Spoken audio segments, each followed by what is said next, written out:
ফুটন্ত সাগরের পানির কসম, দুনিয়ার কোনো সাগরের পানি গরম না, সব ঠান্ডা। কিন্তু আল্লাহ বললেন ফুটন্ত টকবগে সাগরের পানির কসম আমি খেলাম। আমেরিকান নেভাল একাডেমির এক চিফ ইঞ্জিনিয়ার উনি বললেন কোরআনে পাওয়া গেল টকবগে সাগরের পানির কসম, কিন্তু সাগরের পানি তো ঠান্ডা, এখানে গরম আসলো কোত্থেকে?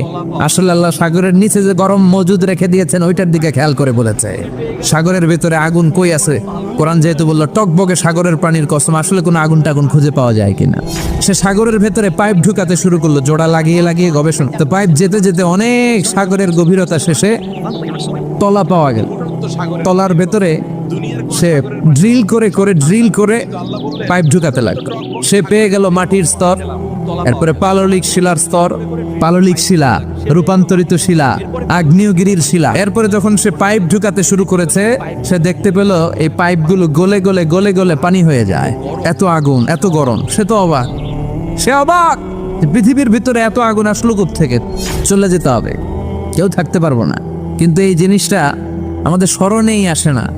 এত ব্যস্ততা, এত মায়া জাল, এত মায়ার জালে আমরা আটকে আছি।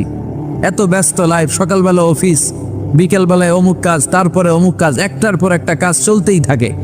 এই ব্যস্ততার কারণে আমাদের জীবনটা সুপার বিজি লাইফ আমরা লিড করছি, আমাদের জন্য সময়ই নাই। কিন্তু চলে যেতে হবে।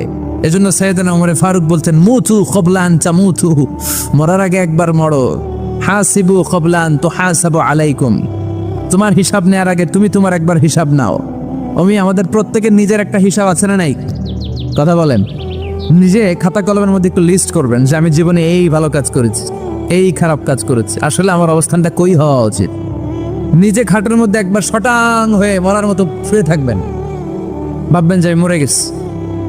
ভাবেন না কি হবে? ছেলেমেয়েরা কান্না করবে, আত্মীয় স্বজন কান্না করবে, মাইকে অ্যানাউন্সমেন্ট হবে অমুক এলাকার অমুক ভাই আমাদের মাঝে দুনিয়ায় নাই।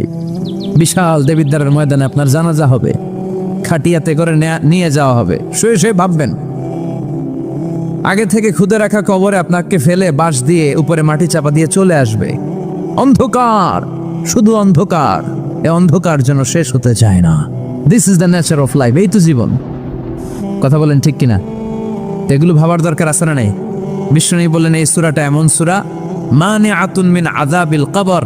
এই সূরা মুলক যারা তেলাওয়াত করবে তাদের কবরে কোনো আযাব হবে। আজকে থেকে সূরাতুল মুলকের তেলাওয়াত করা যাবে? পারা যাবে। আসেন না নিজেদেরকে একটু পরিবর্তন করি, আসেন না নিজেদের আমলের ঝুলিতে আরো কিছু বাড়াই, নিজেদের আমলগুলোকে সুন্দর করি, নিজেদেরকে আরেকটু পরিচ্ছন্ন করি। প্রতিদিন রাতে সূরাতুল মুলক তেলাওয়াত করবেন, ইনশাআল্লাহ। কইতে পারলেন না?